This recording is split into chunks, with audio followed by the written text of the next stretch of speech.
reporting for duty. And this is Captain Frugal joining you. And if you recall a while ago, we did a review of Mr. Crypt #1, and now we're going to do a review of Mr. Crypt #2 meets vampires. Now, Little Frugal, as well as American Dream and myself, we all read this together, and I think we really enjoyed it, didn't we? Mm-hmm. Yeah. Matter of fact, you want to look through it again, don't you? Yeah. Yeah, and right after we're done, they automatically wanted to dive in right into issue #3. Once again, that's a great sign when somebody can't wait to read the next issue, right? Yeah. And I promised them we'd be able to read it after we got done reviewing this one, right? Yeah. Yeah. So we had to wait a little bit. Mm-hmm. All right, so this takes off right after the first issue. There we go. And once again, it has fun art, great art for kids. It's so far everything I've seen in it, the series, there's nothing to worry about kids. Nothing offensive. We have this guy, the skeleton, that we really don't know why he came out from the graveyard, but he did, and he didn't know either, didn't remember who he was, so he ended up naming himself Mr. Crypt. He ended up getting a top hat, a suit coat, and putting on a mustache to hide himself, and getting a job in the library. And while he was at the library, here he gets a visit, which happens to be a vampire or a monster hunter, if you will, and he's asking Mr. Crypt about the vampires, and he ends up, he's a little bit scared because he's like a monster hunter and doesn't want to have him come after him. So he ends up sort of telling the vampire hunter that he's going to help him, right? He says, because see what happens here, he says, but I digress, the skeleton is not my top priority. So see, he was hunting a skeleton.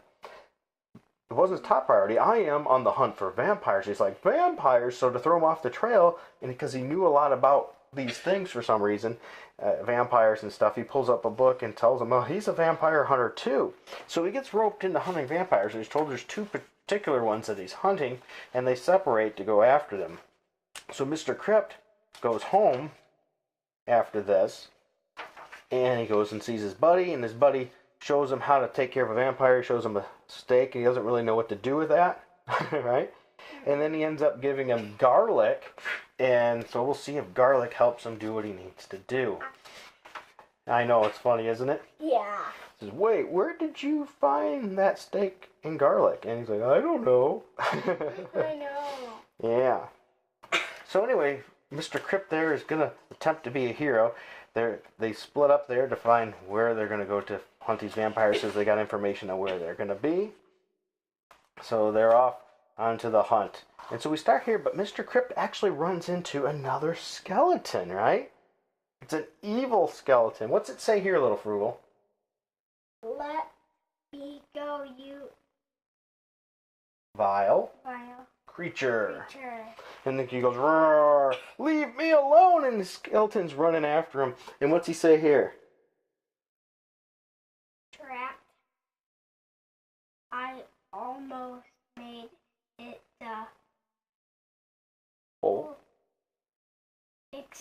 issue chase. Without being chased. You skipped a couple words.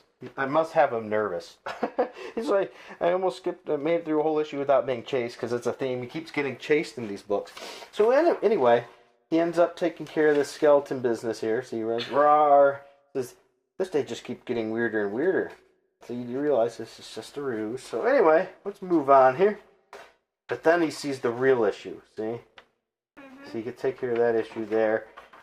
He sees the real issue there where he's going to, which is the vampire. Mm-hmm. And he goes in this clock tower and says, what is empty? It's empty! And there's no one in there. But then he finds out, oh, there is. There's a vampire right behind him. Oh, dear goodness. So anyway, he ends up getting attacked by the vampire. And the vampire bites him and breaks its teeth on him because he's bone, right? Yeah. And then so he shoots him and he crashes into the boxes. But just when you think he's going to be in big trouble, right? He sees a gear and he throws a gear and breaks this ring. And this ring makes this vampire dissipate and go away. So anyway, then we see the other monster hunter because he's running away from the other one. So such a good monster hunter, huh? Not so good after all.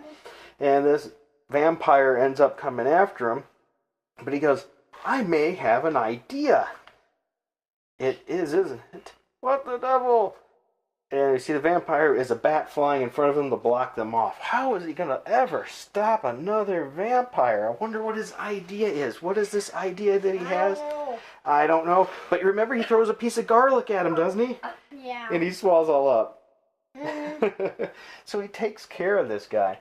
And so then the issue continues on through there. We don't want to give the whole thing away, okay? We don't want to give it all away. But the artwork's good. It's a great, fun story, right? Yeah. You guys wanted me to read it right away, didn't you? Mm-hmm. Yeah, the artwork's very solid. So if you are looking for a good, fun book for a good price, $1.50, as opposed to what, $3.99 for most comics now, and it's kid friendly. You could sit read this with your kids. I had little Frugal also reading it with me. He usually reads a little better than he did here, but he's a little nervous, right? Yeah. Yeah, but he did very good. We read it together, as well as American Dream was here, and they really wanted to read the next issue. You're ready for that, aren't you? Yeah. Yeah. He's been itching to have me show it to him and look through it. I said, let's wait till we can read it, which is always a good sign of a comic, isn't it?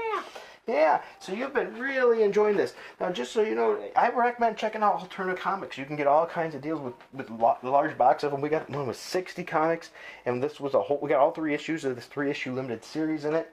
I recommend checking it out for the price point of $1.50 and good artwork, fun pictures and things like that. And one of the ways to keep the price point is down is they use what's called newsprint paper.